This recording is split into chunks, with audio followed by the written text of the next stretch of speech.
ब्रह्मा गुरुर्विष्णु गुरुर्देवो महेश्वरः गुरुः साक्षात् परब्रह्म तस्मै श्री गुरवे नमः।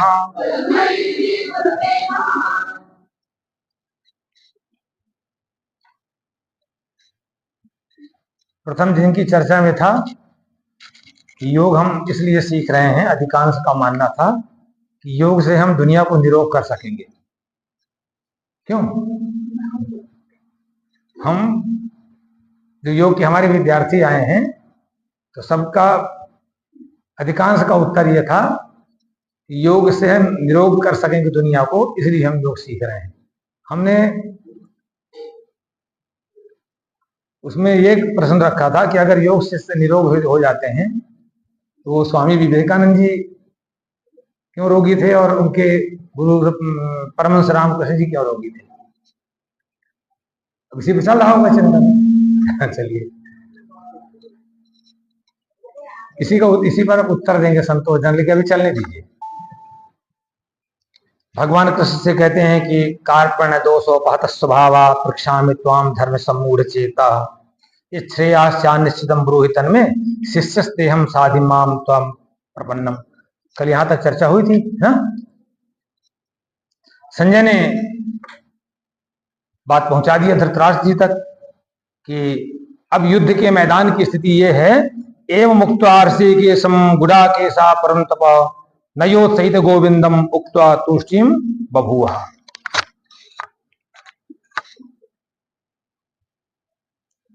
ऋषिकेश, भगवान का ऋषिकेश इसलिए नाम है कि इंद्रियों के स्वामी है वो। ऋषिक माने इंद्रियां होती हैं, उनके स्वामी हो, इसलिए उनका नाम ऋषिकेश है। तो संजय ने कह दिया कि महाराज, अर्जुन ने अपनी बात इस तरह रख दिया भगवान के सामने और ये भी कह दिया कि न योत्स्य, मैं युद्ध नहीं कर सकता, बिल्कुल संघर्ष नहीं कर सकता, मैं बिल्कुल संघर्ष नहीं कर सकता।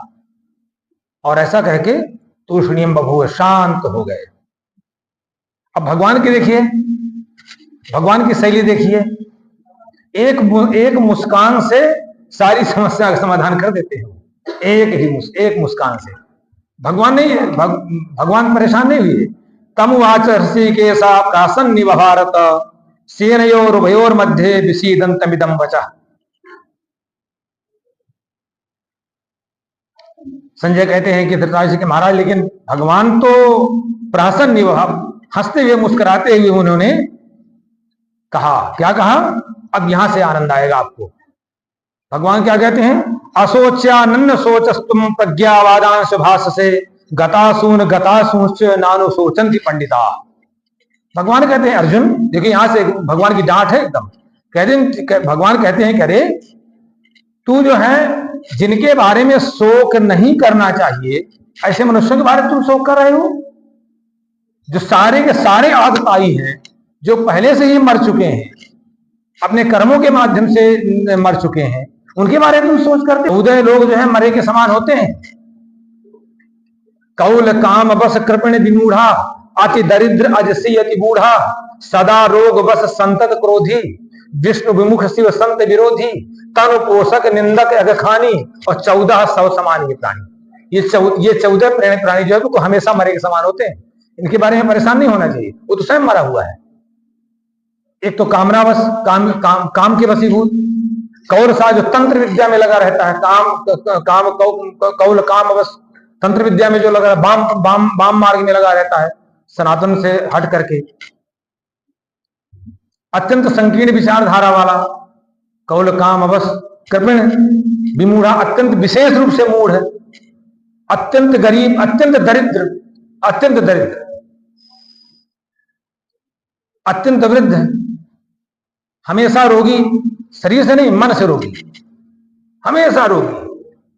कोई भी व्यक्ति मन से पहले रोगी होता है और मन का प्रभाव शरीर में आ जाता है। कई बार लोग मन से रोगी नहीं होते हैं, मन से स्वस्थ होते हैं, शरीर बना रहे, कोई मतलब नहीं। तो सदा रोग बस संतत क्रोध, निरंतर क्रोध में रहता, निरंतर।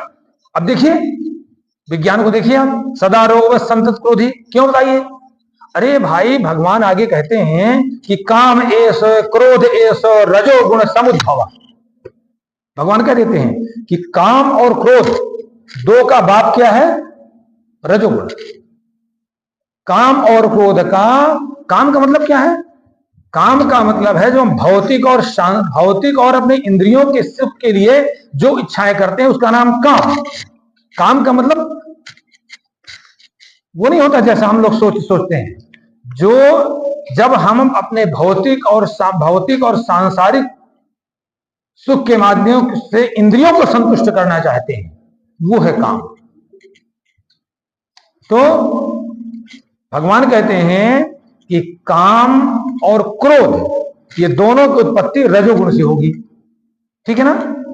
और रजो बहुलाम वायु, रजोगुण का और वायु का बहुत बड़ा संबंध है, पूरा का पूरा संबंध है। रजो बहुलाम वायु, रजोगुण का और वायु का संबंध है, ठीक है? स्पष्ट हो गया ना?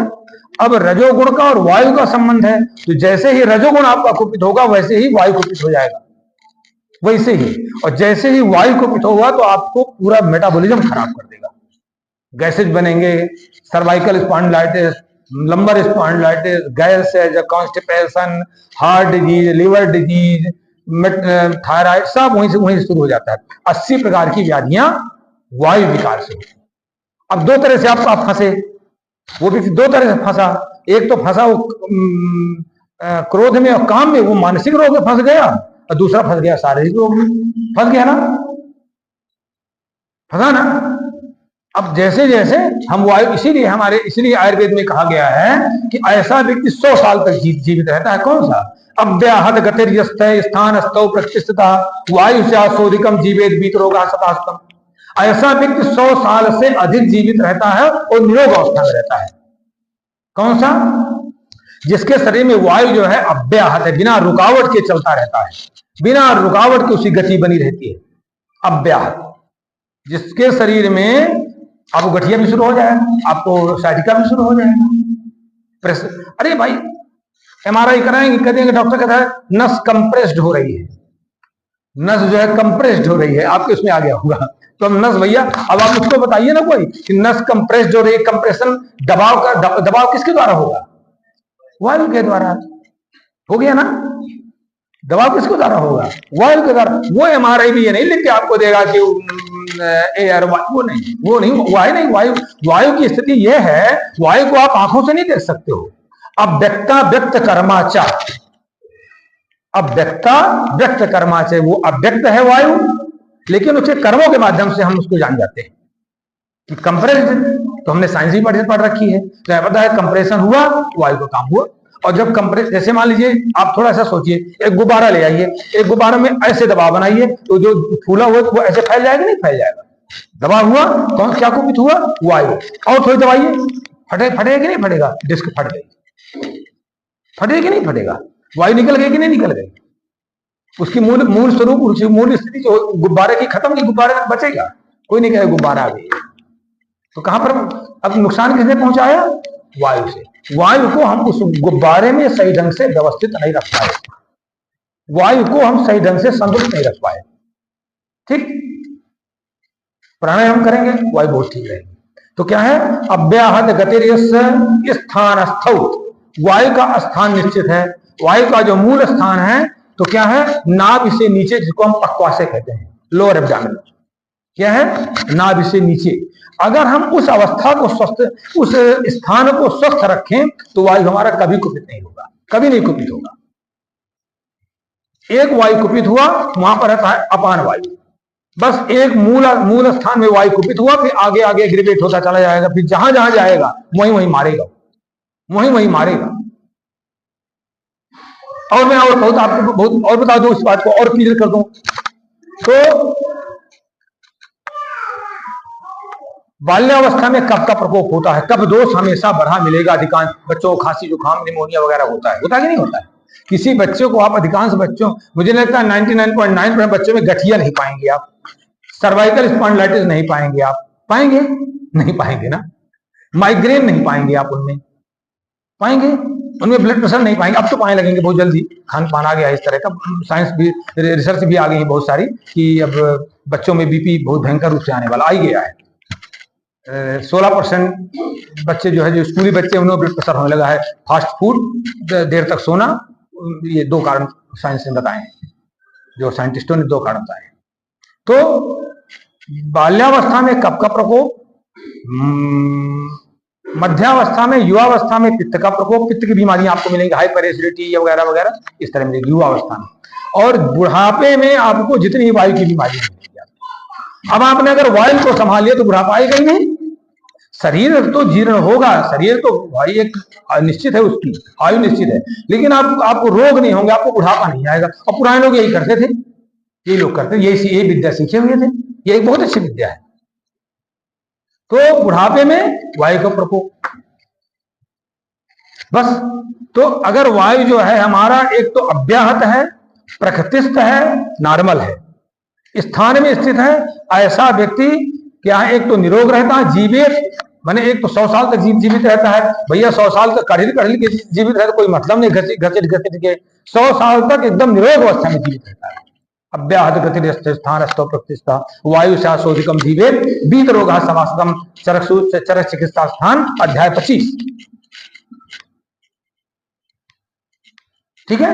तो अब तो भगवान कहते हैं कि भैया, जो मैंने 14 लोगों को बताया ना, जितने आदताई लोग हैं ये सब मरने वाले हैं, ये पहले अपने काम कर्मों से मर चुके हैं। अरे भाई देखिए, इतना बड़ा कोई हो सकता है क्या कि एक साम्राज्य की पत्नी इतना आदताई कि देखिए सीधे भरी सभा में उसको उस अवस्था में घसीट के ले आए और वहां उसको इंसल्ट कर रहे हैं। कोई कहता है भाई वस्त्र विहीन कर दो, कोई कहता है गोदी में बैठा दो, कोई कहता है इसका कोई सम्मान होता है क्या वेश्या का? ऐसा इतना बड़ा अभी नहीं, इस तरह इतना मालूम, इतनी इस अवस्था, इतनी इन कर्मों से वो मर चुके थे, हो गए थे नहीं, मर चुके थे वो। तो भगवान कहते हैं कि भैया जो पहले से मर चुके हैं उनके बारे में तुम सोचते हो, हैं? असोचानंद सोच, तुम कहते हैं बनते कैसे हो? प्रज्ञावादान से भाषते, तुम नाटक इस तरह करते हो, तुम्हारे बहु बड़े प्रज्ञावान हो, तुम बहु बड़े बुद्धिमान हो, तुम्हारी वृत्ति मनोवृत्ति इस तरह की है कि मूर्खतापूर्ण है, लेकिन बनते हो प्रज्ञावान। क्यों? गतासून चेनानुसून। अरे भाई, जो मर गए हैं, जो नहीं मरे हैं, जो विद्वान लोग होते हैं, जो बुद्धिमान लोग होते हैं, वो माने पंडित लोग होते हैं, वो सोच नहीं करते हैं। पंडित किसी जाति विशेष को नहीं कहते हैं।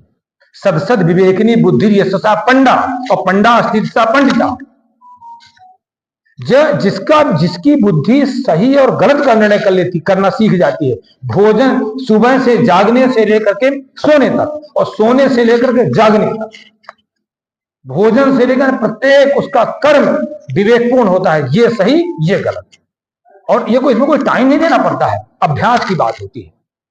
मैं इतना समय खाने में लगा रहा हूं, मैं भोजन जल्दी जल्दी कर रहा हूं, नहीं मुझको करना चाहिए। मैं भोजन के बाद पानी बहुत पी रहा हूं, नहीं पीना चाहिए। मैं भोजन के पहले बहुत पानी पिया। मतलब एक एक हमारा जो, फिर अपनी आत्म समीक्षा हमको करनी चाहिए। नहीं, मैं इतनी समीक्षा अपने जीवन की कर पाया, अपनी दिनचर्या इतना नहीं कर पाया, अब मैं इतना और अभ्यास बढ़ा दूंगा, अब मैं इतना और अभ्यास बढ़ा। इसी का नाम योग है, इसी का नाम योग है।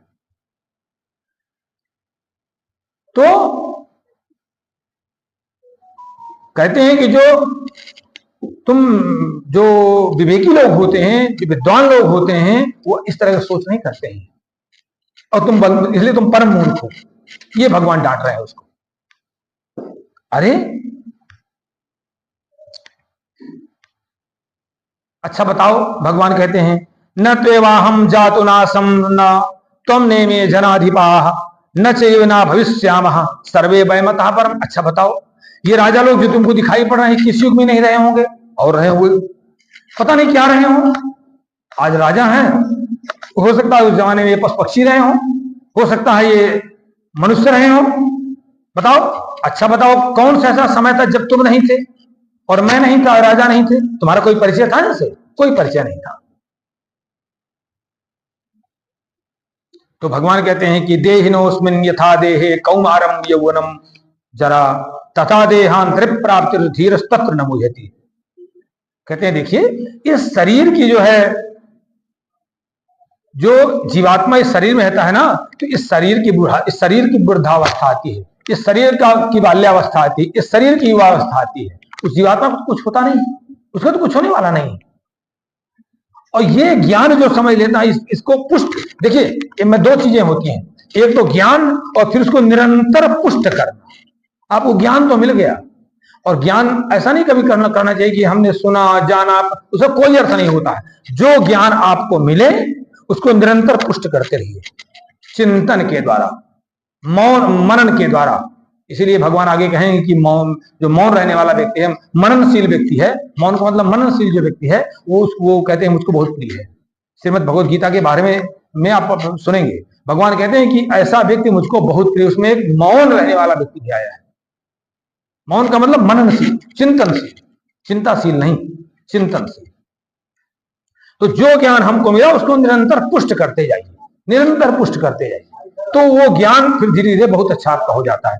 तो कहते हैं तथा देहांतर, कहते हैं ये ज्ञान जिसको प्राप्त है वो नहीं, वो मोह में पड़ता नहीं है।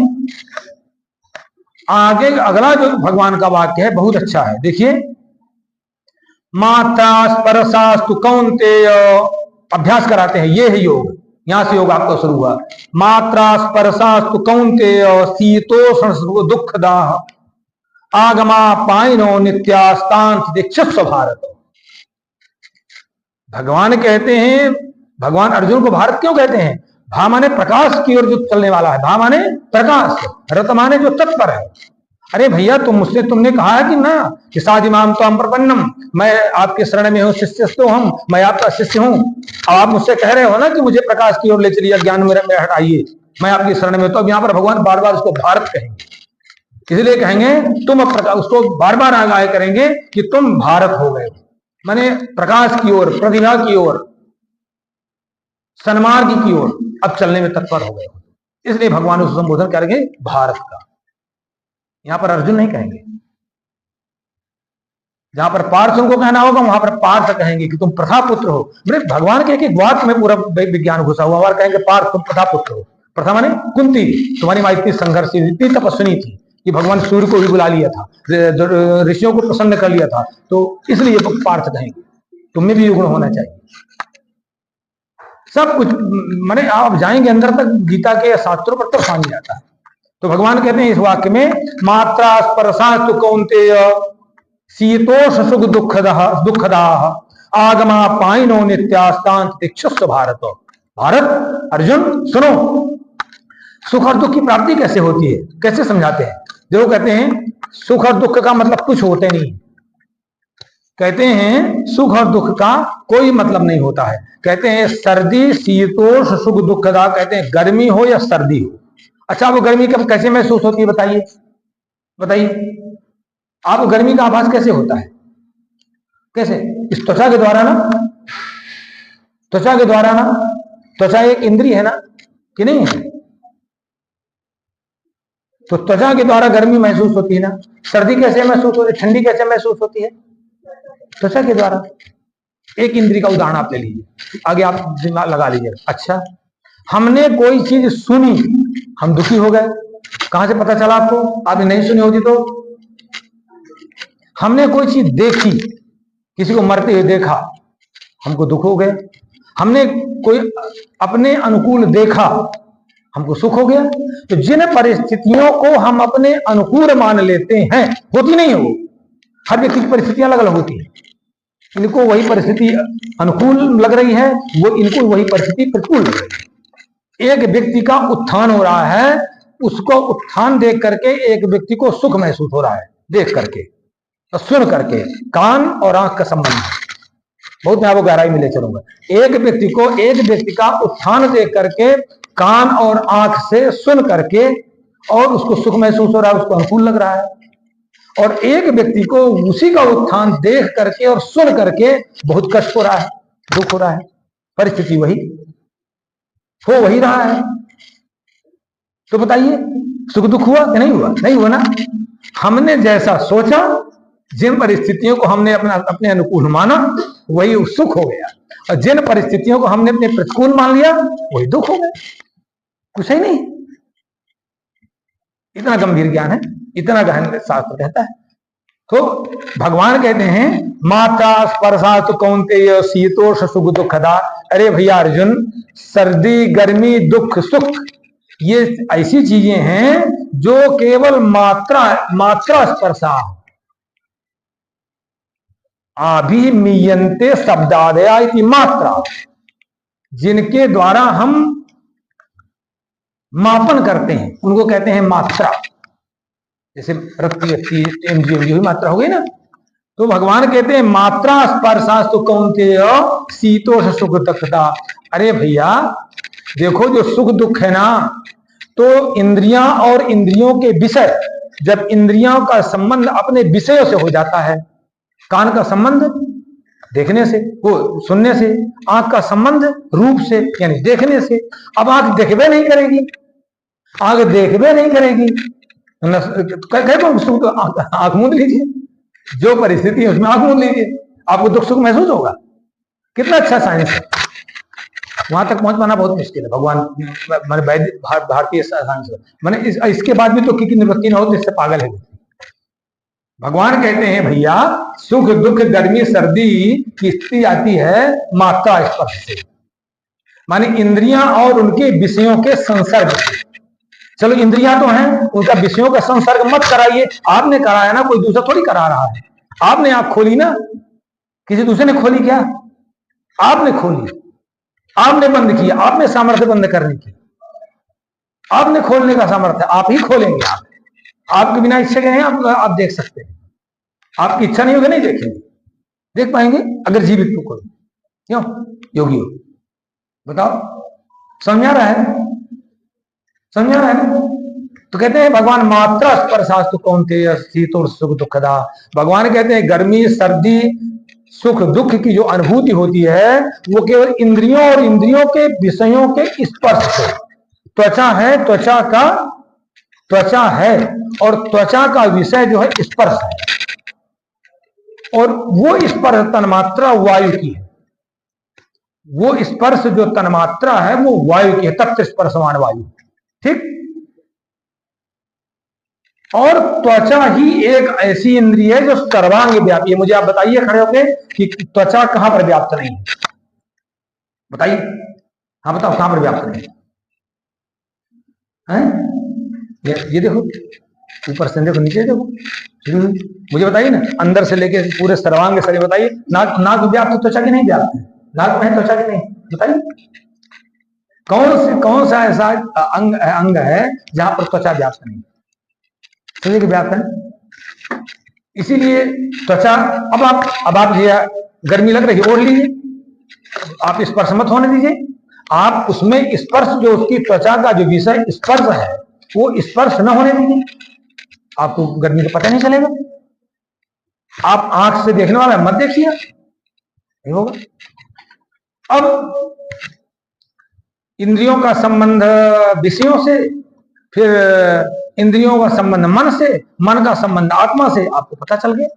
बस इधर यही फार्मूला है। आपको नहीं तो सुख अनुभूत करना, ना करिए, आपके बस में है। इस ज्ञान को पुष्ट करते रहिए, इस ज्ञान को अनुभूत करते रहिए, अनुभूत करके पुष्ट करते जाइए। लेकिन ऐसे नहीं मिलेगा, उसमें अनुभूत करना पड़ेगा, अनुभव करना पड़ेगा, उसको जो है लगातार अभ्यास में लाना पड़ेगा चिंतन के द्वारा। और केवल एकमात्र इसका एक उपाय है भगवत भजन।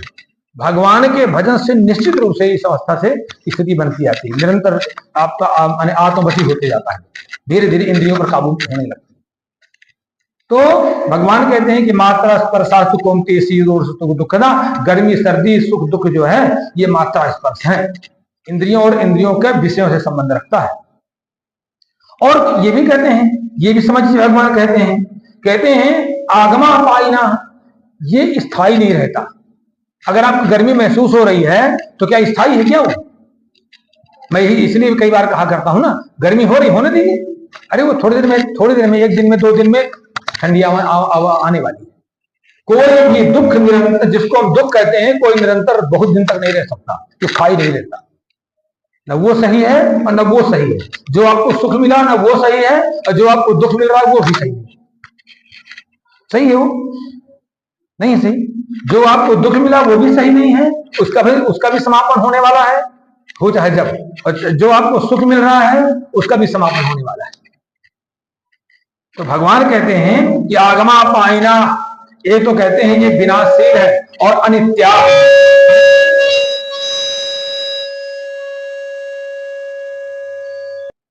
ये अनित्य हैं, अस्थाई हैं। तो कहते हैं हे भारत तांत दीक्षस्व, इसलिए इनको सहन करने की आदत डालो। और सहन कौन करेगा? उसके भगवान पहले कह चुके हैं। क्या कह चुके हैं? तथा देहांतर प्राप्तिर धीरस्तन मुस्मुयति। भगवान कहते हैं ये काम केवल धैर्यवान व्यक्ति है, जिसमें पेशेंस है, वही कर सकता है। इसलिए भगवान ने पहले धीर की बात कह दिया है, इसके पहले कह दिया ना। कौन कर सकेगा? किसमें सहन शक्ति होगी? जिसमें धैर्य होगा। तो भगवान धीर शब्द पहले प्रयोग कर चुके हैं।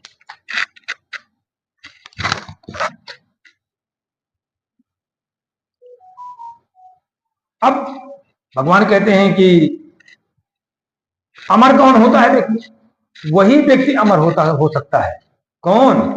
यम ही न बिथन्ते पुरुषम पुरुषर्षभ।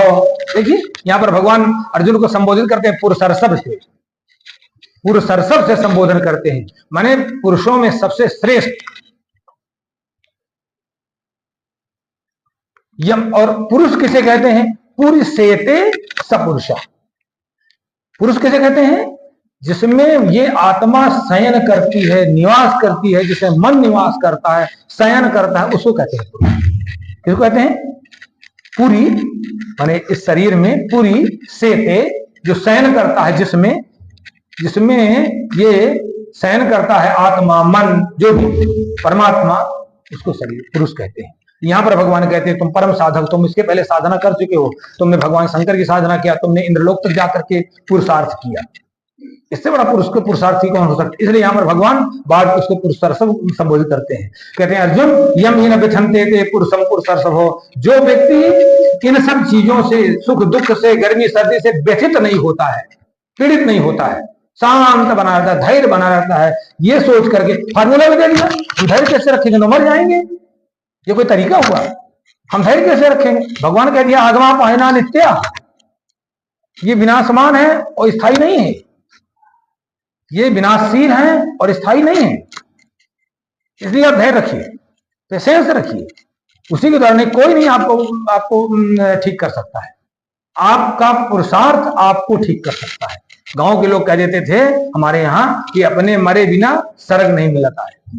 बस का काम आपको करना पड़ेगा, पुरुषार्थ आपको करना पड़ेगा, मार्गदर्शन कहीं से मिल सकता है, काम आपको करना पड़ेगा।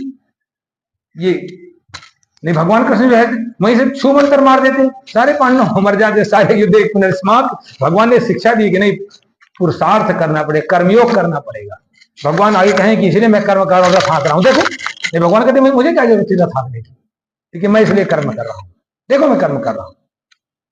तो भगवान कहते हैं कि हे पुरुषार्थ, हे अर्जुन, जो व्यक्ति ऐसा अभ्यास बना लेता है कि इनसे योग के माध्यम, यही योग है, जो व्यक्ति ऐसा अभ्यास बना लेता है कि जिस सुख दुख गर्मी सर्दी से व्यथित नहीं होता, शांत धैर्य धारण कर लेता है, शांत धैर्य धारण कर लेता है, वो केवल उससे होगा केवल भगवान के भजन से, भगवान की शरणागति से, ईश्वर प्रणिधान से। वो धीरे धीरे धैर्य देते हैं। धैर्यवान व्यक्ति धैर्य देगा ना। भगवान से कौन धैर्यवान है? जो आप उसकी शरणागति में जाएंगे, धैर्य आपको बढ़ता चला जाएगा। जिसके आप पास रहोगे, जिसके सानिध्य में रहोगे, वैसे गुण विकसित होते जाते हैं, वही संस्कार बनते जाते हैं। तो कहते हैं, फिर आगे कहते हैं सम सुख दुखम धीरम सोम तत्वाय कल्पते। भगवान कहते हैं कि यहां पर फिर धीर शब्द का प्रयोग करते हैं। जो सुख अवस्था में, दुख अवस्था में समत्व में रहता है, सम में रहता है, तो समत्वम योग उच्चते। जो व्यक्ति दुख अवस्था में और सुख अवस्था में समत्व को प्राप्त करता है, वही अमृतत्वाय कल्पते, वही वास्तविक मुक्ति का अधिकारी है, बंधन से मुक्त रहता है। तो समझ में आ जाने रही विवेकानंद वाली बात। बीमार तो रहे, ये कोई मतलब नहीं था। शरीर बीमार रहा ना, मन थोड़ी बीमार रहा, शरीर बीमार रहा ना उनका। मैं जो हूं, मैं शरीर थोड़ी हूं। जब आप ये स्थिति पहुंच जाएगी, जब आप यहां तक समझ जाएं कि मैं शरीर थोड़ी हूं, मैं हाथ थोड़ी हूं, मैं पैर थोड़ी हूं भाई, मैं शरीर नहीं हूं। एक अंधे जो है, एक गुरुजी ने भेजा 4 अंधों को, बोले कि जाओ हाथी को देख करके आ जाओ। चार लोग गए हाथी को देखने, एक ने पकड़ा पूंछ, एक ने टटोला पांव, एक ने सूंड, एक ने ऐसे ऐसे देखा। गुरुजी ने पूछा कि भैया क्या देखा? एक ने कहा मैंने गुरुजी को कुछ मोटा मोटा था खंभा जैसा, जैसे हमारे यहाँ खंभा अब बताया करते हैं। एक ने कहा, एक से मुझे तुमने क्या देखा? बोले कि गुरुजी जो पूंछा है ना, तुम झाड़ू लगाते हैं, आंख तो है ही नहीं, तो कहने वो झाड़ू जैसा था हाथी। तो कहने एक ने कहने गुरुजी वो पाइप जैसा था जो यहाँ पड़ा रहता है, हमने ऐसे टटोला, वो थोड़ा लगता था कि वहां से कुछ पोल है वो। एक ने ऐसे ऐसे पीठ थपथपा था, गुरुजी कोई ऐसा मिट्टी जैसा कुछ ऐसा था, कुछ ऐसा दीवार जैसा, बस। समझे ना? तो बस जहां तक जिसने समझा। अब हमने बोले हम जब तक इसको शरीर मानते रहेंगे, अपने को शरीर मानते रहेंगे, बस हम परेशान रहेंगे। जब तक जहां ये जैसे जैसे सोचने नहीं मेरा शरीर नहीं है, मैं शरीर नहीं हूं, मैं शरीर नहीं हूं। समझ आ रही मेरी बात? समझा पा रहे हैं? मैं शरीर नहीं हूं, मैं आत्मा हूं, मैं उस परमात्मा का परम अंश हूं। भगवान ने जितने दिन के लिए किराए मुझे भेजा है, इसको मैं ठीक रखूंगा, किराएदार के नहीं निकाल दिया जाऊंगा। आज भी गवर्नमेंट भी कानून भी बना हुआ है, किराए में आप रहिए, उसमें आप किली नहीं गाड़ सकते, उसमें आप कोई नया निर्माण नहीं कर सकते, उसमें तोड़फोड़ नहीं कर सकते हैं, तोड़फोड़ करके निकाल दिए जाएंगे, ये कानून बना हुआ है। आप बिना मालिक के परमिशन से आप नहीं कर सकते, इसलिए आपका अधिकार नहीं, आपको भगवान ने किराए में दे दिया है। अब आप इसको ठीक रखिए, इसको ठीक ठाक रखिए, नहीं रखेंगे निकाल दिए जाएंगे। कहां? वो अपने पास बुला लेगा, टेंशन आओ तो मेरे पास, तुम ठीक ढंग से किराए में नहीं रह रहे, चलो आओ। ऐसा ये है इसका दर्शन। करो इसके साथ अन्याय, करो इसका दुरुपयोग, निकाल देगा। तो ये है। भगवान कहते हैं जो इन चीजों से, सुख दुख से, गर्मी सर्दी से व्यथित नहीं होता है, और मैं बताता हूं केवल व्यथित न होने का एकमात्र उपाय है भगवान से जुड़ जाना, केवल भगवान से जुड़ जाना। और कलयुग में केवल भगवान से जुड़ने का सर्वोत्कृष्ट उपाय है भगवान नाम जप, उससे बहुत जल्दी जुड़ाव हो जाता है। प्राचीन काल में योग से हो जाता था, ध्यान से, अब ध्यान में कोई किसी का लगता नहीं। अरे भाई भोजन करने में तो लोग ध्यान नहीं रख पाते हैं, भोजन करने में तो ध्यान निर्दिष्ट बातें आ जाती हैं, तुम ध्यान क्या करोगे? ध्यान क्या करोगे? कोई भी काम करो ध्यान से कोई करता है? नहीं करता ना। अभी बताइए, विचार करिए ईमानदारी से, ईमानदारी से। गीता के आप लोग व्याख्यान में बैठे हैं, कितने लोगों का वास्तव में ध्यान है? सब जगह दौड़ रहा है दिमाग, सब जगह दिमाग दौड़ रहा है। तो भैया अपने काम में लोग भोजन में ध्यान नहीं रख पाते। ध्यान तुम क्या करोगे? ध्यान इतना सरल है? ऐसा सरल नहीं। लेकिन हाँ, जप के माध्यम से, नाम के माध्यम से धीरे धीरे धीरे धीरे धीरे अभ्यास बढ़ते हुए ध्यान आने लगता है, वो चलने लगता है। क्योंकि वो ईश्वर प्रणिधान में, योग के ईश्वर प्रणिधान में आ जाता है, लेकिन फिर धीरे धीरे तमाम चीजें आने लगती है। तमाम आपका ब्रह्मचर्य पालन भी होने लगेगा, आपका सत्यवादन भी होने लगेगा, आपका चंचलता भी धीरे धीरे खत्म हो, सब खत्म हो जाएगा, सब खत्म हो जाता है। ऐसा भगवान कहते हैं, ना सतो विद्यते भावो ना भावो विद्यते सदा, उभयोर दृष्टोन्तनन्यो तत्वदर्शी भी। भगवान कहते हैं देखो, जो असत वस्तु है उसकी सत्ता होती नहीं है, जो नाशवान चीज है उसकी सत्ता होती नहीं है। जो भी असत किसे कहेंगे? जिसकी जिसकी सत्ता नहीं है, जिसमें स्थायित्व तो नहीं है, जो नित्य नहीं है, जो विनाशशील है, उसको कहेंगे असत। जो विनाशशील है वो असत। सत्य लोग कहते हैं ना, सत्य तो कभी हारता नहीं, सत्य तो सत्य होता है, हर काल में सत्य रहता है। इसलिए भगवान को सत्यम परम धीमहि भगवान को कहा गया ना, मैं परमात्मा सत्य का ध्यान करता हूं।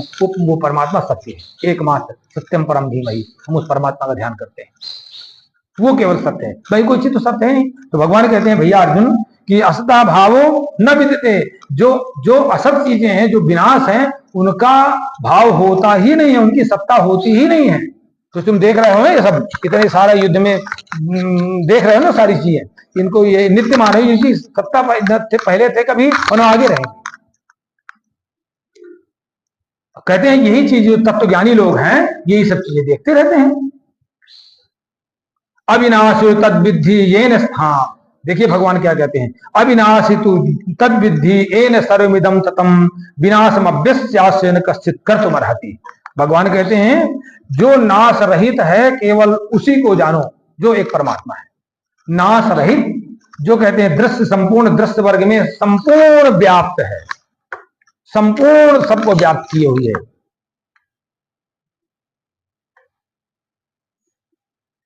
संपूर्ण जो भी जड़ चेतन जो भी आपको दिखाई पड़ रहा है उसमें कौन व्याप्त है? परमात्मा, केवल वही एकमात्र व्याप्त है, इसलिए उसको विष्णु कहते हैं। विष्णु का अर्थ यही है, जहां पर भगवान राम को विष्णु कह दिया जाए या विष्णु का अवतार कह दिया जाए, वहां पर यही अर्थ हमको लेना है कि वो व्याप्त है।